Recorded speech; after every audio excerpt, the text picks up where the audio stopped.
It's Absolutely Auburn, a place where we'll talk about all things Auburn, Maine, because we're in the middle of it all. The City of Auburn's communications team is dedicated to helping you connect with city government and learn everything you need to know about Auburn, our city, our people, our events, and our community. Welcome to Absolutely Auburn.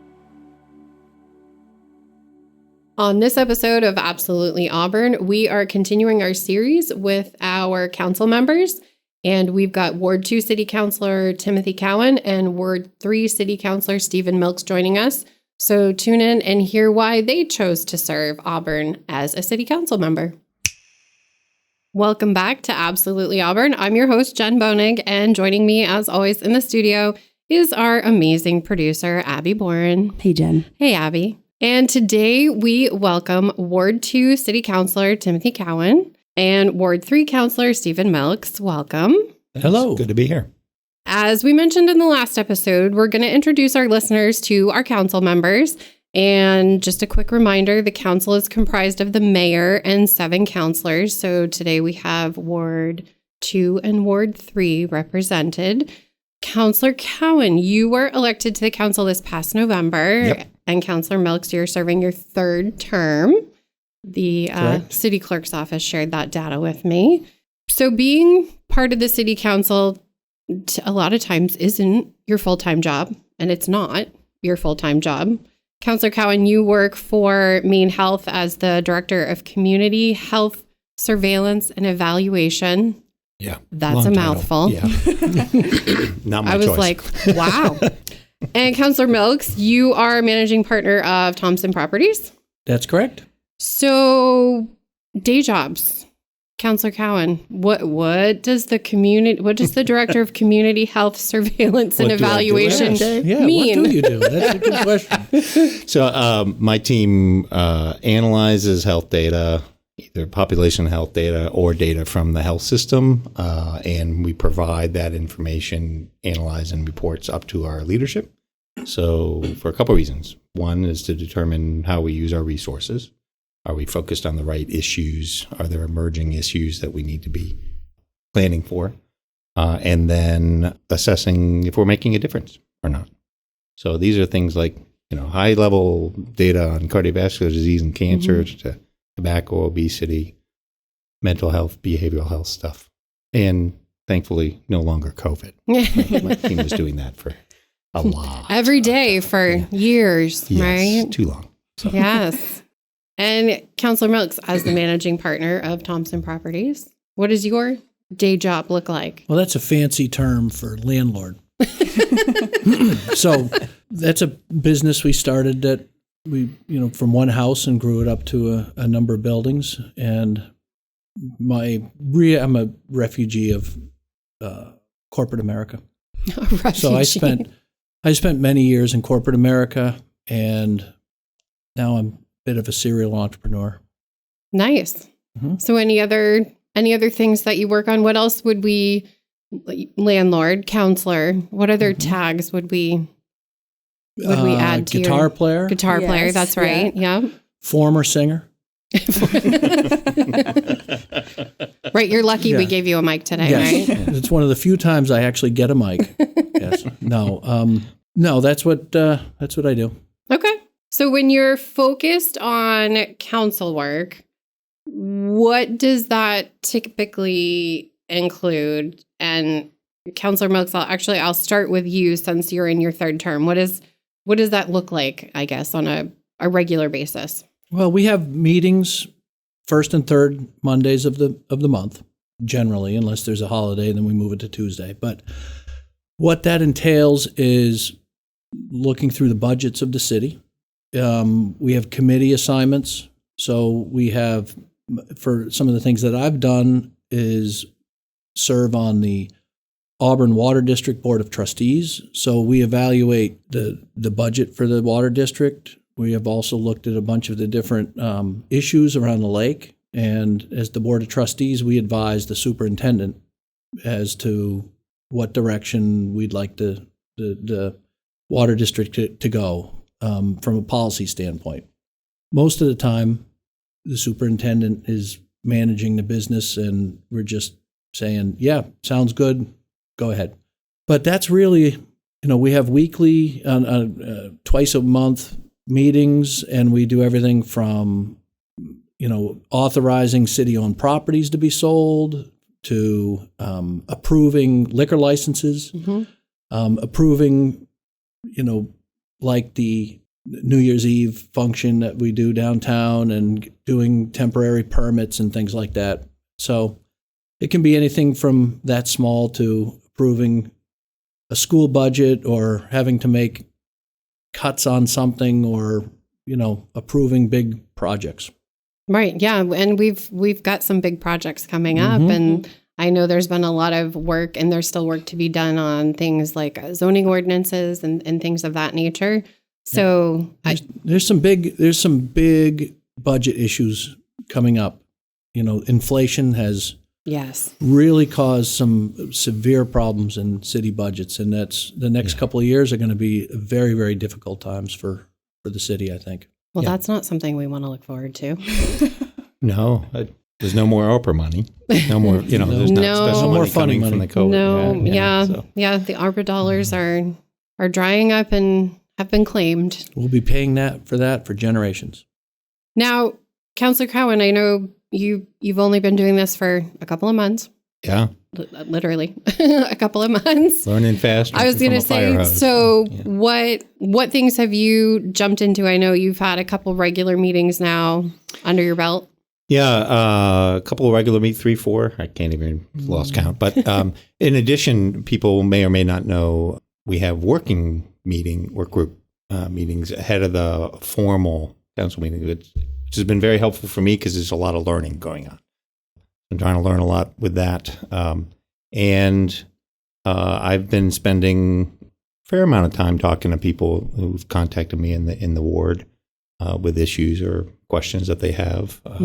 That's something I ran on to try to be available. And so that's another piece that's been fun to find out what they really need and just to at least help them understand and feel like they're being heard so we can make the best decision. So. And that kind of leads into the next question, Councilor Cowan. Why did you decide to run for council and serve the city in this capacity? Well, I've been interested for a number of years, kind of paying it forward. Raised my kids here in Auburn, lived here for 24 years, and been a lot of people who worked very hard on the city council, school board. I was thinking one or the other, and time was right. My kids are grown, and I was hearing from my neighbors and feeling a little bit like this is the right time for me to kind of jump in. Passionate about environmental issues, but also about just people feeling like they're being heard, and feel like I can give back at that. I ran on, trying to make sure we're making the absolute best decisions, data-driven decisions about protecting the lake, and trying to build more transparency for people in the ward. And Councilor Milks, why did you decide to serve in this capacity? I originally got involved in 2019 on the strategic plan, and I was on the steering committee. And like Councilor Cowan, my kids were starting to leave, and I wanted to get involved, and I always felt like there was a lot that the city had to offer. And so I got involved with the strategic plan and found that there were a lot of people that participated in that. There was over 100 citizens participated in that and thought a lot.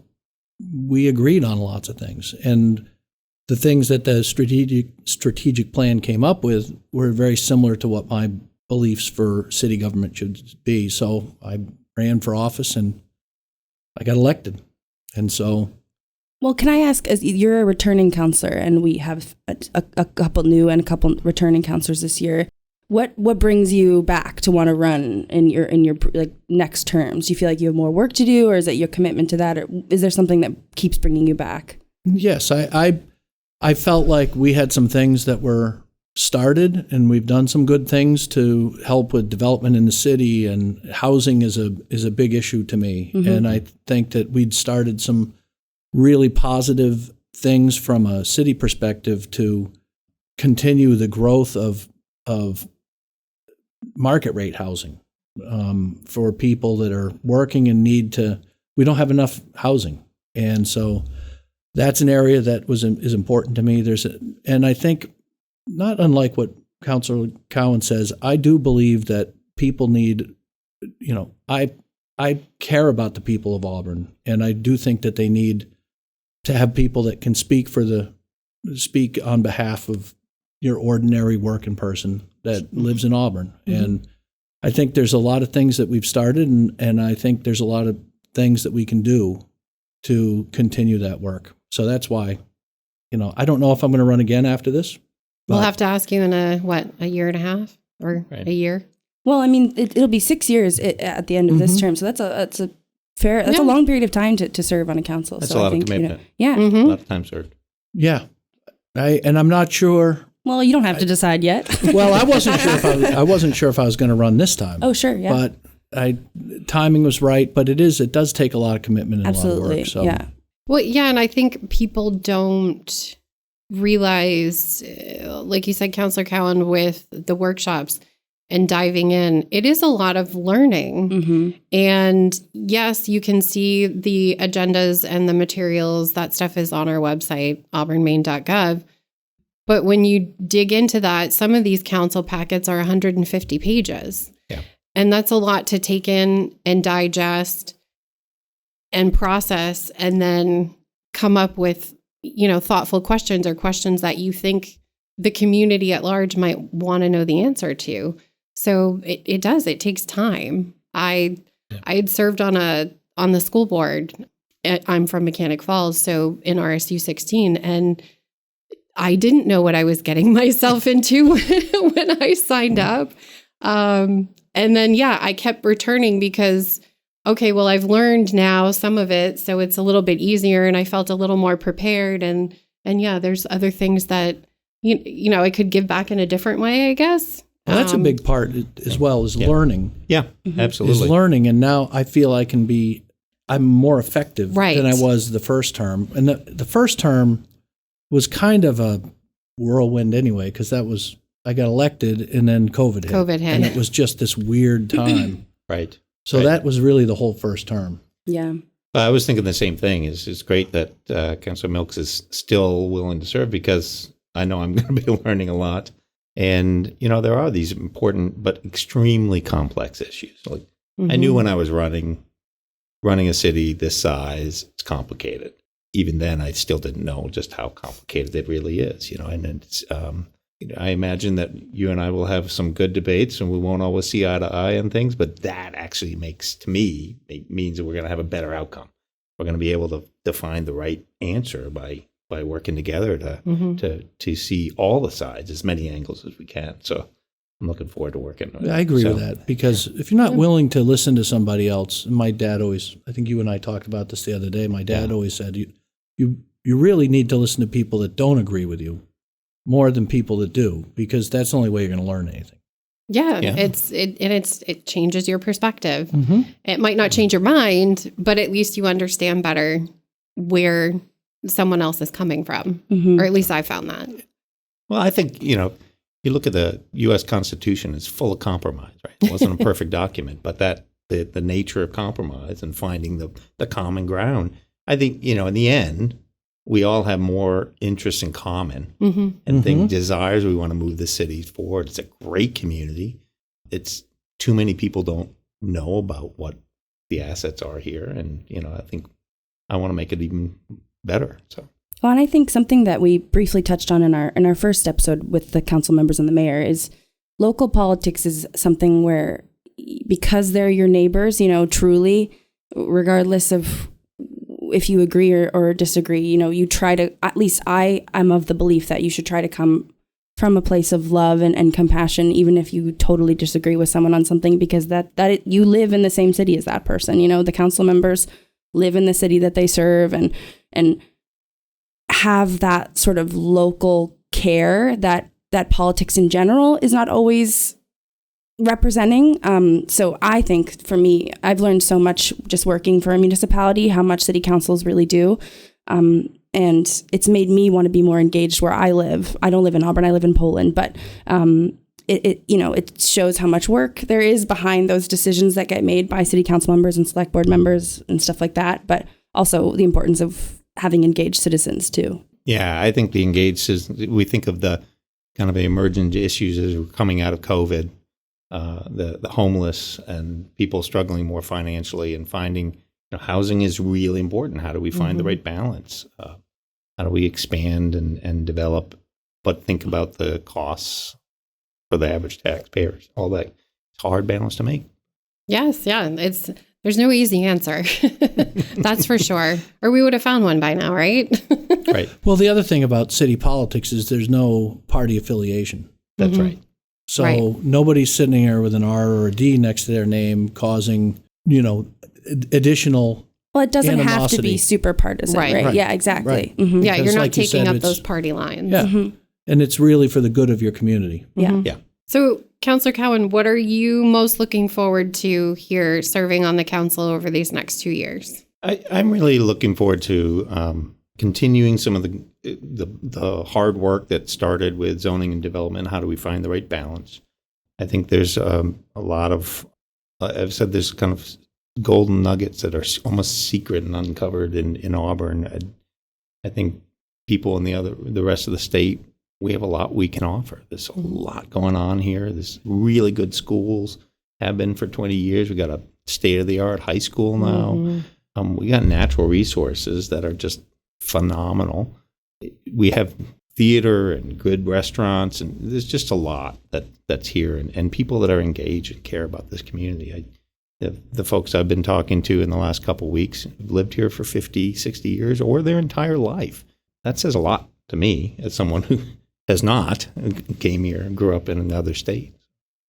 Yes, yeah. I've always tried to. So I'm a local. I grew up here, and my husband did not. And I tried to explain to him that he will always be from away, no matter how long he lives here. He will always be from away. So it just. But it's not, But it's not a bad thing. And I think Mainers are getting better at welcoming, people from away who want to contribute good things to the state. Well, my mother grew up in Westbrook and then lived 35 years in Rochester, New York, and her high school classmates tease her that she's also from away. From away. She's been away too long. So. Yeah, even though she was I didn't know I could lose my status. No, you're good. Uh-oh. You're good, I think. Well, see, I'm leaning on both my kids were born in Maine, so you're stuck with me. And my son was born in Lewiston, so that's it's So Central Maine Medical yes. Center. So I'm practically a local. You are There you go. local adjacent, right? Yeah. That's what we're gonna go with. But it's nonpartisan at the local Right. level, so we're not going to put That's right. We're not gonna put a an label. L or an A. Right. A or a. That's true. Well, there's no hospital here, so it would have been home delivery. Right. It would have been a little more difficult. Right. Not gonna lie. So a question that we ask all of our guests is, what is your favorite thing about Auburn? And it doesn't have to be anything related to City Hall. Whoever wants to go first. For me, I love the fact that I'm so close to nature. I can get out, take a walk in the city, and within 20 minutes, I can put my kayak in a lake or a river. We're just the location for me. And I'm someone who's commuted to Portland for many, many years. But it's great. We're not very far from the mountains, and we even have our own ski hill. That's pretty awesome. But we're not far from the coast and everywhere else. And again, I just think the location to the natural resources of Maine is great. But we have the city resources and support, so it's kind of a small town feel for me. Yet it's a city. So.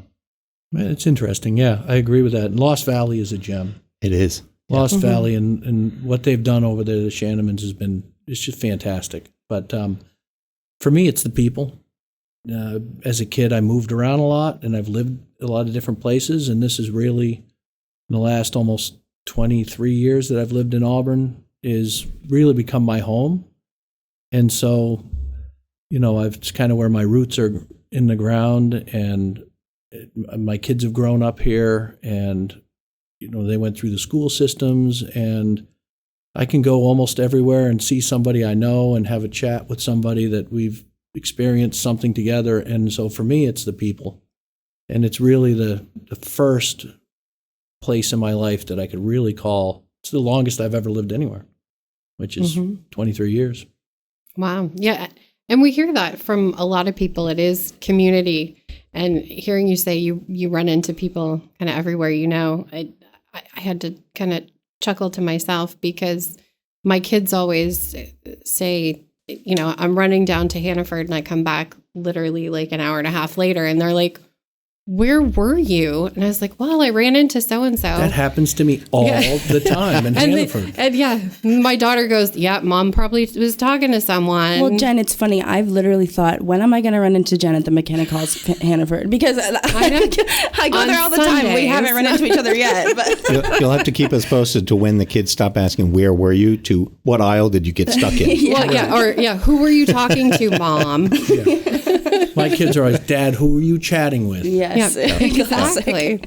Love a good Hannaford run-in. I know. That's the best. Once a week, at least, I run into somebody I know and, At least. It's great. At least, right? And chat. I see somebody I know every time, but then, have the Hannaford chat. Yeah. We're all going to meet up and I don't know. Well, it's funny. I think we have to pick a good snack aisle so we can. Yes. So we can stack. Skip the produce aisle. If you see us, just aisle 6. But I think Auburn is it's a great size too, where it feels big sometimes, but it also is small enough where you will run into people and have a nice conversation in the grocery store. And like you said, Councilor Cowan, you could drive an hour in any direction and be, at the mountains, at the coast. We are really in the middle of it all, as we like to say. My house is 12 minutes from the Turnpike exit. I could be in Boston in 2.5 hours. See? Right? Yeah. It's pretty awesome. Mm-hmm. So just a reminder, you can find city council meeting agendas, minutes, contact information for all the council members on our website, auburnmaine.gov, and reach out. All of our counselors, their email is there. There's a phone number listed. Reach out, let them know your concerns, and get involved if you want to. That's what we're here for. And like we said last time, we also do have a general comments email. If people want to reach out, it's comments@auburnmaine.gov. And if you have a specific comment to a specific counselor, it'll get to them or the mayor or anybody. We'll make sure that information gets passed on to who it needs to get passed on to. That's great. And our next episode, we're going to continue with our council members, and we're going to have Ward 4, Councilor Benjamin Weissner, and Ward 5, Councilor Leroy Walker.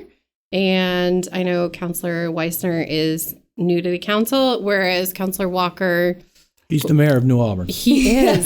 And I have to... Do you know how many terms he's... This is his 12th year? I think it's his 6th term or... 7 or 8. I asked Sue, the city clerk, so I have the information, but I don't remember off the top of my head. But it was, I was like, wow. Well, it's good. Another new counselor and another veteran counselor. Right. It'll be an interesting conversation. Yeah. So don't forget to tune in to our next episode. And as Abby mentioned earlier, last episode we had Mayor Harmon and Councilor Whiting. So don't forget, you can always listen to all of our episodes because now we're on 12 on our website. All the episodes live there. You can always find out more information there. And I want to say thank you. Yeah, Thank you for being here. It was. Yeah, a great conversation. We're going to have to work on a jingle you can play, and I'll sing. We'll come back for episode, 36 or something. If I start singing now, I can have the 4th microphone taken away from me. Yeah, and that's when we cut the mics. Thanks, everybody. Thanks for joining us on Absolutely Auburn. You can find all things Auburn, Maine at auburnmaine.gov and goauburn.me. You can also listen to us anytime, anywhere you get your podcasts, including Apple and Google Podcasts, Spotify, Amazon Music, and iHeartRadio, just to name a few. The City of Auburn's communications team wants to remind you that Absolutely Auburn is the only official podcast for the City of Auburn, Maine.